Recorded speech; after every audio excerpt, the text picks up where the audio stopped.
Се надевам, убаво поминавте на протоколарната вечера.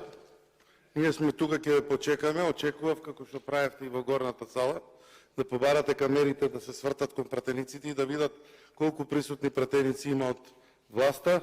Истите оние кои што повикуваат трезвено да работиме во интерес на граѓаните. Овде ви се останати 3-4 дежурни пратеници кои што ги имате поставено да одговараат на реплики. Не, и се наша е работа тоа. Ние баравме да зборуваме по точкава и не само по оваа точка, туку и по други точки.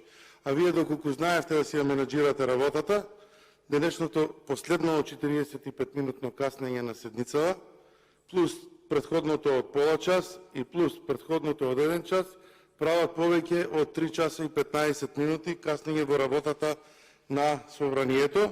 И токму затоа сега сме тука, затоа што вашата слаба организација на работа доведува до ваква ситуација и нема да биде ни прво, ни последно работење во ноќните сати.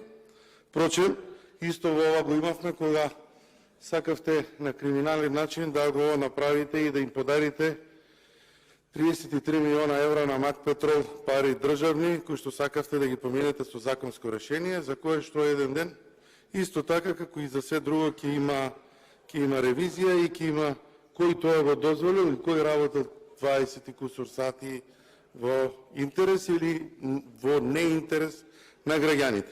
Како и да е, денеска зборуваме по однос на одлуката која што Министерството за одбрана ја има и ја носиме за испраќање на припадници во мисијата Алтеа во Босна и Херцеговина. Тоа е мисија во која што многу пати досега сме донеле одлуки и сме гласали и сме поддржали и сме ја поддржале ова мисија затоа што местото на нашите припадници е таму во контингентите кои што се дел од НАТО контингентите и таква поддршка ќе продолжиме да даваме и во наредниот период.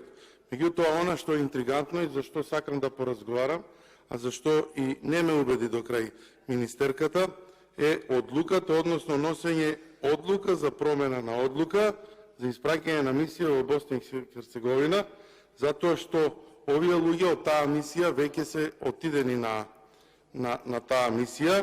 Министерката не убедува дека тоа е за период јануари-јуни, меѓутоа од она што можам да видам и материјалите, известувањето, онака, како да кажам, не добро срочено од Министерството, кое што сака технички да се извади од целата работа, е дека истото Министерство на 10. мај имало средба и донеле одлука за промена на одлуката, меѓутоа овие припадници на армијата заминале на 5. мај и тоа за период од мај до ноември.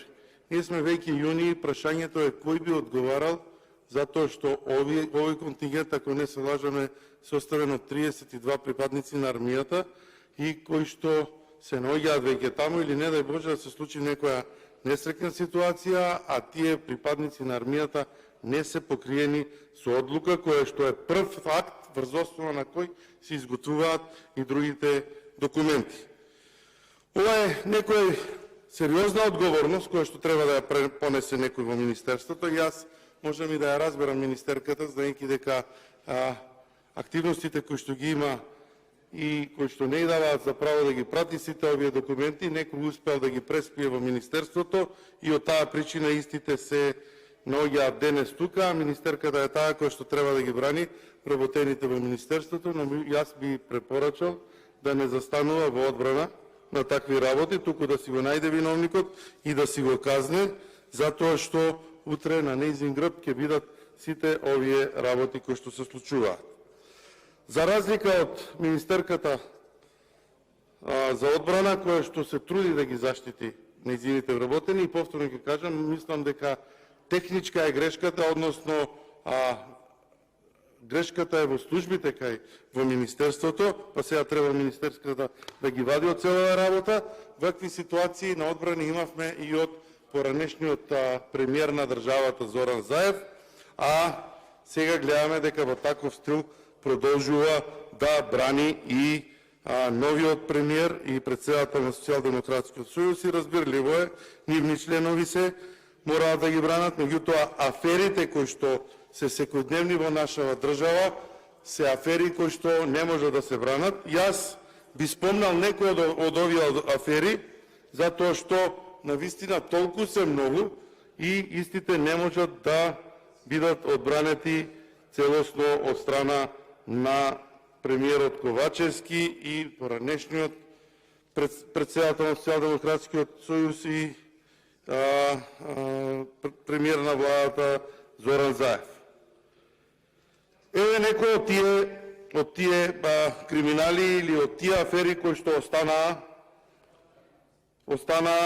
а за кои што би сакал да го потсетам македонскиот народ и сите граѓани во нашата држава.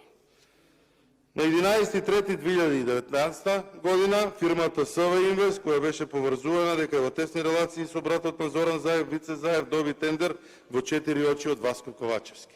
2019 година СВ Инвест, да, смешно колега, меѓутоа за плачење е работава, па сега го пуштате тој пулен од ваш Бислимовски да измислува 4 типа на плаќање на сметки, ама од сметките, бивша Југославија ќе се вратиме, колешке. За ова добро е што Бицевски се враќа.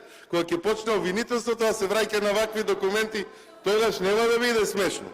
Така да, тоа е една од фирмите која што 2019 година го почна разградување на македонскиот енергетски систем и во оваа фаза сега се наоѓаме кај што се наоѓаме, затоа што фирми вакви, блиски на братот на премиерот, добива ископи и кои што во Алтеа одговорноста една, меѓутоа ископот на електричната енергија ќе биде, нема да биде смешен колега Мисовски, вас ви е смешно сега, затоа што успеавте да дојдете до една позиција за која што успешно се боревте во овој период, меѓутоа ќе дојде ден кога вие заедно со вашиот поголем помал коалиционен партнер СДСМ ќе одговарате за сите овие работи.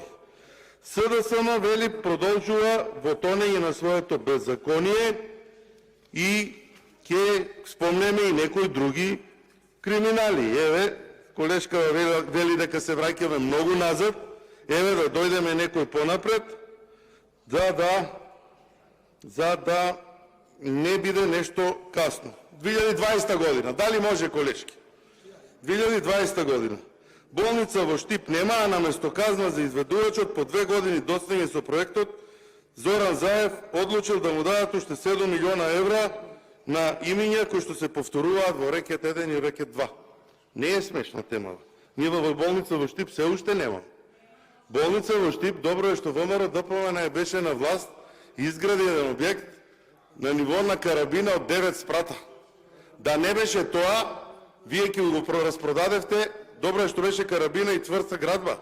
Инаку и тоа ќе го распродадевте и од тоа ќе немаше ништо таму. Може би на некого му е смешно, ама граѓаните на Штип и Источна Македонија плачат и вашиот директор постоечки таму плаче затоа што ги препраќа сите вработени, така е колешке, и препраќа сите вработени, сите, се извинувам, пациенти во Скопје. Златен клинички центар довесен во таква ситуација. Еве, Министерството за одбрана, 21.2. колешке, од јануар месец одиме во февруар месец 2020 година, Министерството за одбрана и Радмила Шекеринска не негираа дека претплатиле 2 машини грейдери за сума повисока за 150% од нормалната, под изговор дека навистина била повисока цената на машините, но Министерството и Шекеринска биле транспарентни. И сега ова е за Шекеринска и Министерството за одбрана, која сме веќе кај високите цени, да подсетам и дека таа скалата противпожарна во Скопје, исто вака не убедуваше Петре Шилегов дека била многу подобра од таа скала која што ја имаше во Загреб, а која што ги имаше истите перформанси.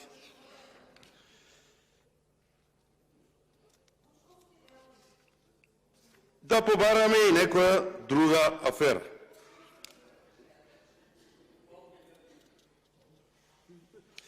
Јавното обвинителство чека медиумите првим да обелоденат, 16.5. колешке за ваша информација, 2020 година, да обединат зошто не се покрене истрага за предмети за кои што има информации и докази кои зошто го штити Ден Дончев. Се сеќавате на Ден Дончев? ваш коалиционен партнер кој што беше директор во Фондот за здравство, кој што од неразјаснети причини флагрантно фатен во кривично дело, го пуштивте да замине во Австралија и мислите дека македонскиот народ ќе заборави? Не. Мислите дека јавното обвинителство си ја завршило работата? Не. Ке има работа. Ама за нови јавни обвинители и за нови истражни постапки, затоа што овие старите ги спремате да ги правите уставни судии и да им се заблагодарите за сето оно што работеа изминативе 4-5 години.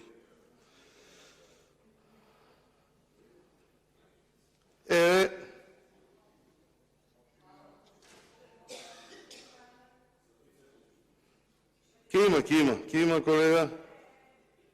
Евростандард. Евростандард е работа за која што во наредниот период, повторно ќе кажем, кога ќе се сменат структурите во правосудството и во обвинителството, ќе има дополнително нову работа, затоа што тогаш ќе излезат на виделина кои се фирмите кои што земале кредити, кои се фирмите кои што не вратиле по 40, 50, 60, па и повеќе рати, сериозни суми на пари, кои што донеле ситуацијата да ова банка пропадне, и дали тие фирми случајно имаат географска поврзаност, па или некоја пријателска или бизнис релација со фирми и лично со фамилијата на претходниот премиер. Да ве подсетам дека во овој период министерката за финансии Нина Ангеловска ги извадила своите пари кои што ги имала во Евростандард банка и дали таа во овој период имала информации од Народна банка дека ќе се побара да се отвори постапка за стечај за Евростандард банка и откако ја одзеле дозволата за работа, поради неисполнување минимални законски услови за работење, Нина Ангеловска, кога дојде на позицијата министер за финансии, во својот анкетен лист пријави дека има депозит во вредност од 250.000 евра во Евростандард и дали тие 250.000 евра Нина Ангеловска ги повлече и ја имаше информацијата пред време, пред останатите штедачи, затоа што во тој момент, за жал, ја извршуваше функцијата министер за финансии. Ке речам за жал, затоа што тоа е таа истата министерка, која што не убедуваше дека рамниот данок и прогресивниот данок треба да се сменат. Тоа е истата таа министерка која што направи сериозни финансиски и економски пореметувања на пазарот, економскиот пазар во државата, и затоа што иако рамниот данок е данок кој што даваше за право да бидат сигурни во она што го работат, да речам, бизнисмените, со еден претходен министер, Тевдовски, кој што не убедуваше дека прогресивниот данок ќе биде добро решение, успеа да го сменат начинот на даночно пресметување и да го пореметат и економскиот пазар. И да се вратиме повторно на Алтеа, министерке, жалам што браните нешто кое што не е забранење. Ги спомнав овие неколку скандали, затоа што сите овие, верувам дека ќе имат разрешница и очекувам дека вие ќе побарате одговорност од тие вработени во Министерството кои што ве наместија да дојдете и да бранете некоја одлука за луѓе кои што се испратени веќе на мисија, за кои што велите дека од техничка природа, меѓутоа 6 месеци присуство на мисија е малку повеќе од техничка природа, луѓето се веќе таму, периодот кој што дополнително треба да го покриете е мај-ноември, иако велите дека првата одлука е за јануари-јуни, сметам дека сериозна армија нема да си дозволи ваква грешка и да испрати луѓе на мисија без тоа да го покрие со правобитниот акт кој што треба да го донесе, а тоа е одлука за испраќање на мисија во случај во Босна и Херцеговина, нешто што досега ВМРО-ДПМН е без коментар го поддржуваше и го гласаше, а сега се доведовме во ситуација да 15 минути зборуваме за овој скандал и скандалите кои што ја тресат нашата држава. Председателот на Собранието се надевам дека убаво помина со гостите, затоа што пратеничката група на ВМРО-ДПМН успешно го чекаше 1 час до